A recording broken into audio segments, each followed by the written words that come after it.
Eu convido você a abrir a sua Bíblia em 1 Coríntios capítulo 4, verso 15.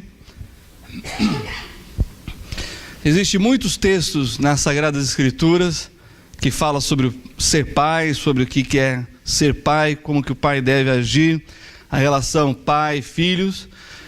Mas esse texto, ele traz um assunto que nos dias atuais está sendo muito questionado e atacado, que é justamente sermos progenitores, que é gerar filhos, em especial em relação aos pais.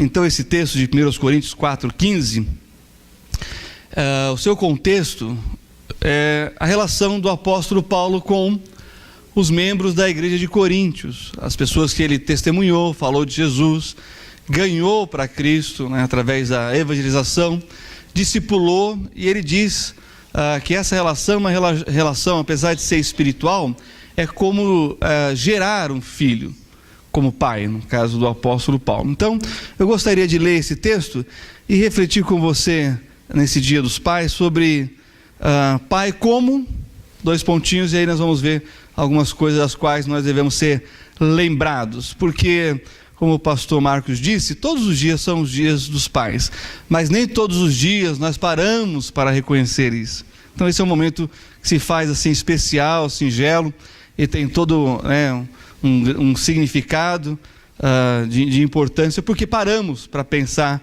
sobre ser pai. Então leia comigo 1 Coríntios 4,15. Porque ainda que tivesseis 10.000 aios em Cristo, não teríeis contudo muitos pais, porque eu pelo Evangelho vos gerei em Jesus Cristo. Então, meus queridos irmãos, a palavra aio, no grego, ela tem muitos significados na questão dos seus usos. Por exemplo, um aio pode ser um servo, que vai cuidar do filho na parte de segurança, de acompanhá-lo e de servi-lo. Também o aio pode ser um professor contratado para particularmente ensinar a criança as ciências, o conhecimento e as artes. Então é um professor particular. E quando a gente fala sobre aio na Bíblia, o aio tem um propósito de levar a criança até uma maturidade, através das experiências que ela vai tendo ao longo do seu caminho, do seu desenvolvimento físico, emocional, psicológico e até mesmo espiritual. Então o aio, ele existe hoje na nossa sociedade moderna, né, século 21, e nisso a gente percebe que essa terceirização da responsabilidade dos pais não existia só na época bíblica, mas existe hoje.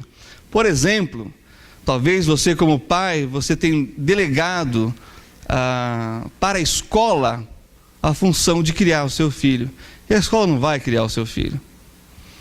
O seu filho vai ser o reflexo daquilo que você é na escola, ou daquilo que você permite que a casa tenha se tornado. Ele vai refletir isso na escola.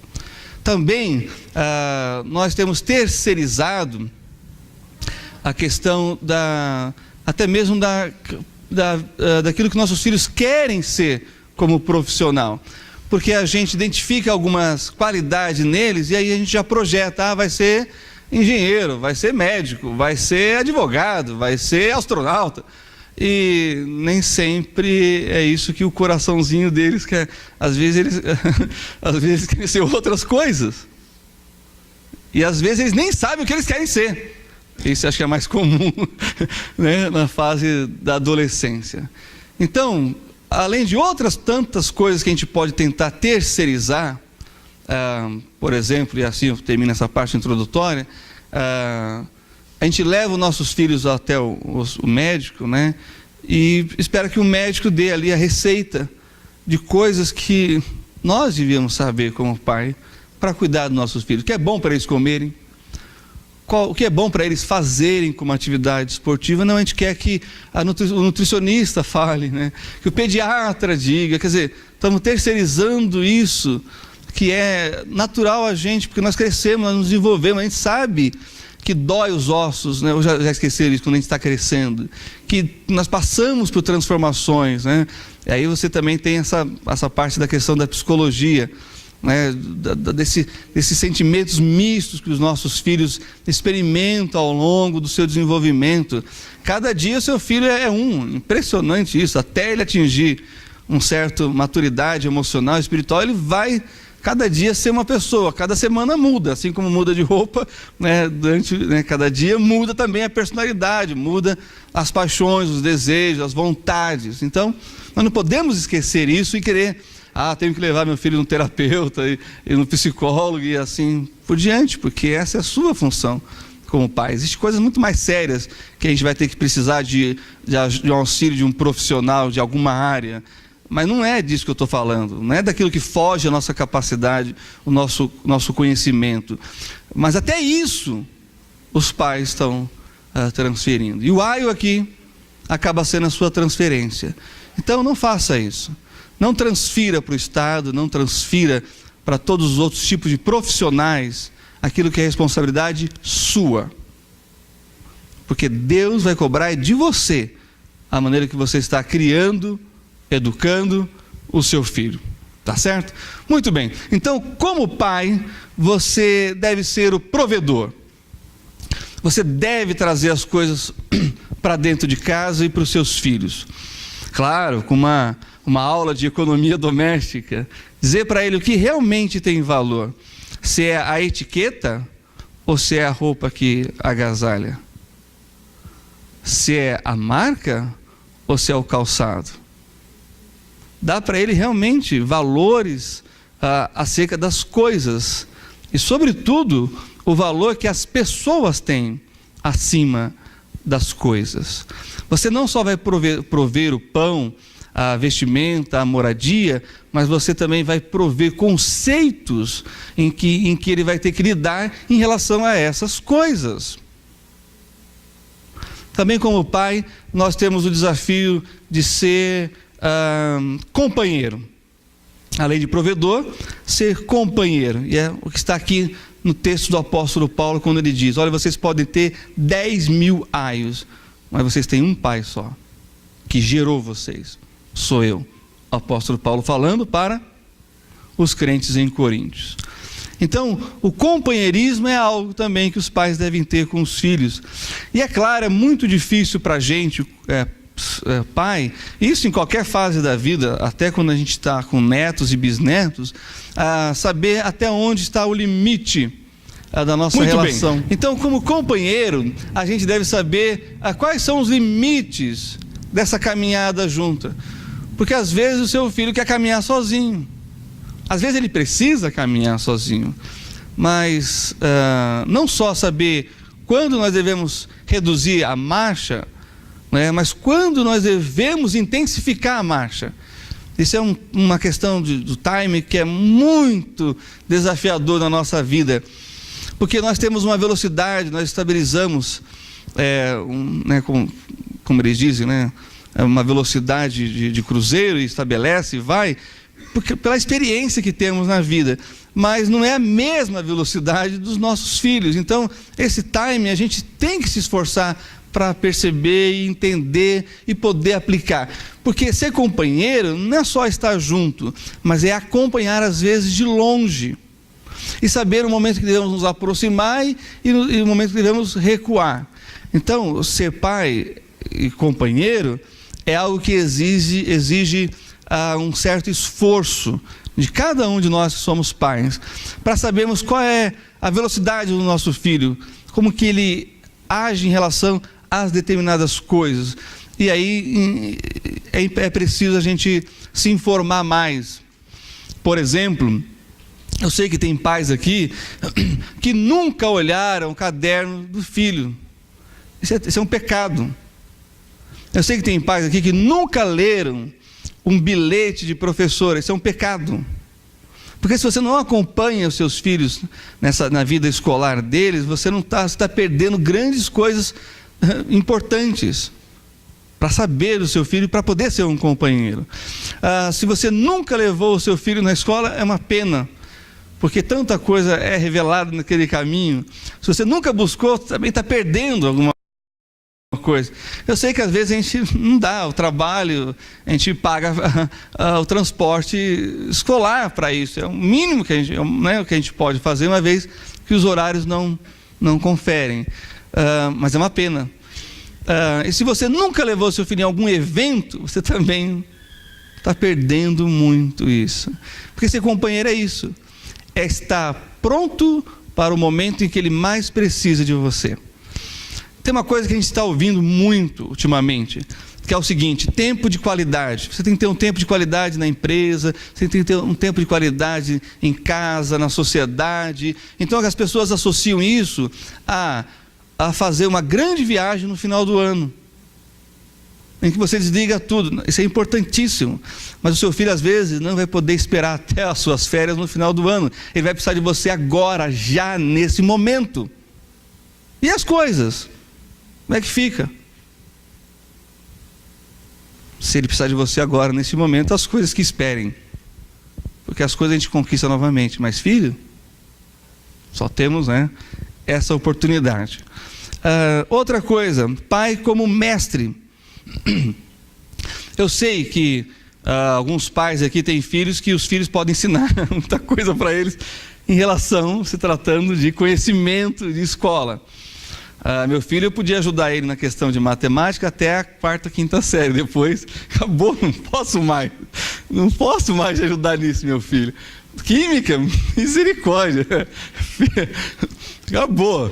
História, mas tá tudo bem, dá para encarar. Mas o resto, não dá. Então tem uma hora na vida da gente como pai que a gente vai parar de ensinar, dar informações, e a gente vai dar exemplo. E aí então nós temos o papel de pai mestre. Vai ser a sua atitude em relação às coisas, como você age em meio a determinadas circunstâncias da vida, porque você vai estar ensinando o seu filho mesmo quando você não diz nada, porque ele está de olho agora no seu exemplo, nas suas atitudes, nos seus gestos, nas suas decisões, em tudo, inclusive, não só em coisas que diz respeito a ele, mas como você lida com o cônjuge, com a sua esposa, como você lida com os subalternos, como você lida com os superiores, como você lida com o companheiro de trabalho. Os seus filhos estão sentindo isso, eles estão aprendendo isso, e por sentimento mesmo. Eles não precisam perguntar para saber se foi bom o dia de vocês na empresa. Vocês vão trazer isso para dentro de casa. Então eles vão sentir isso e vão estar tendo aí a lição que você está passando para ele, de como que você lidou com determinada circunstância no seu emprego. Então não precisa abrir a boca para falar, não precisa dizer, senta aí que eu vou te ensinar. Ele está aprendendo com o seu comportamento a cada dia. E o apóstolo Paulo está dizendo isso aqui. Ele vai falar assim: olha, vocês me imitem no contexto aqui, porque a minha maneira de viver é para ensinar vocês. O que eu fiz, ele vai dizer mais para frente, eu tive que receber de outros, tirar de outros para investir em vocês, como um pai faz, sendo provedor, não é? E por último, que é uma conexão com relação a isso daqui, é ser pai como influência. E sem influência não quer dizer que seu filho vai ser aquilo que você é, ou aquilo que você quer que ele seja. Influência é a capacidade de você ter transmitido valores que vão além das suas habilidades naturais. Influência é quando você consegue transmitir Deus na vida deles.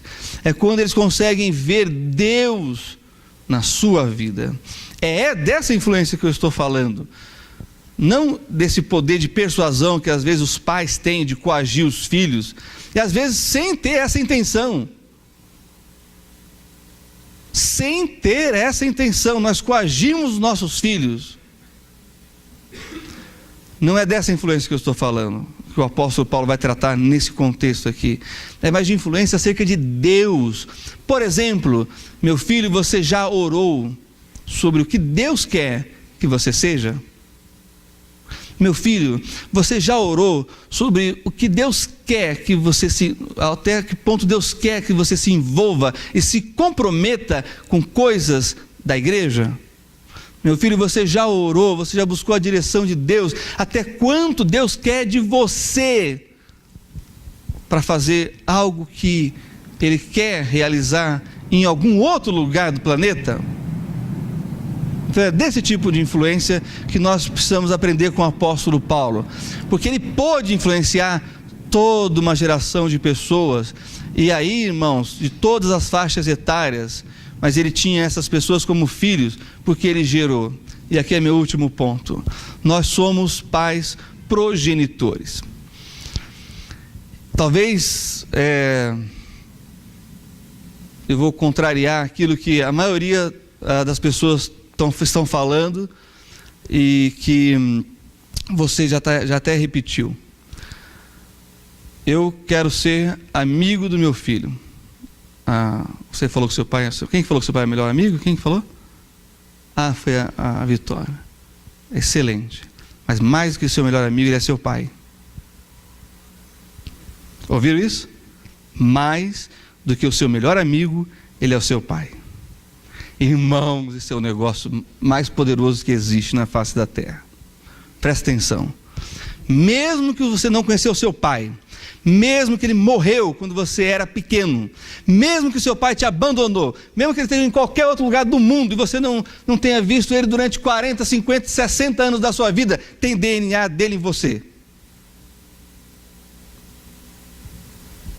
Ninguém pode tirar isso. Sabe, pai tem que participar? Tem pai que não participa coisa nenhuma. Mesmo assim, o DNA dele está em você. É um negócio impressionante. Você não conheceu o seu pai, você vai para a casa de uma tia, e a tia olha para você e fala: você fala igual ao seu pai. Você nem gosta do jeito que seu pai fala, nem do jeito que seu pai age, nem do jeito que seu pai come. Você vai para a casa de um outro parente, está na mesa comendo, e alguém olha e diz assim: você come igualzinho o seu pai. Tem gente que ri igual o pai, e nem gosta da risada do pai.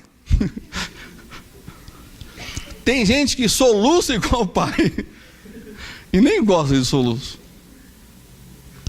Então, filhos, mais do que amigo, o pai de vocês é o progenitor. O sangue dele está circulando dentro de você. E cada vez que se renova com a mesma carga genética. Não muda isso.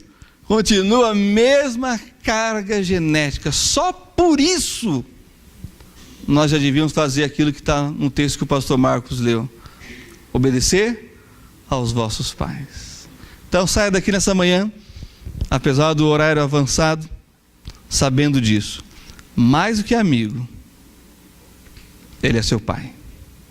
E se você entender isso, nesses poucos minutos que estivemos, sua vida será bem melhor. Para encerrar, eu quero indicar 2 livros aqui, do pastor e doutor James Dobson. Ele escreveu um livro que chama-se Educando Meninos. Quem tem menino precisa ler esse livro. Educando Meninos, anote aí. E ele relata que agora, no Dia das Mães que passou, milhares e milhares e milhares de presidiários mandaram a cartinha para a mamãe da prisão. Mas hoje, nesse Dia dos Pais, pouquíssimos presidiários mandaram cartinha para os pais. Esse é um dado muito importante. Porém, conforme a família vai crescendo, também aparecem as meninas.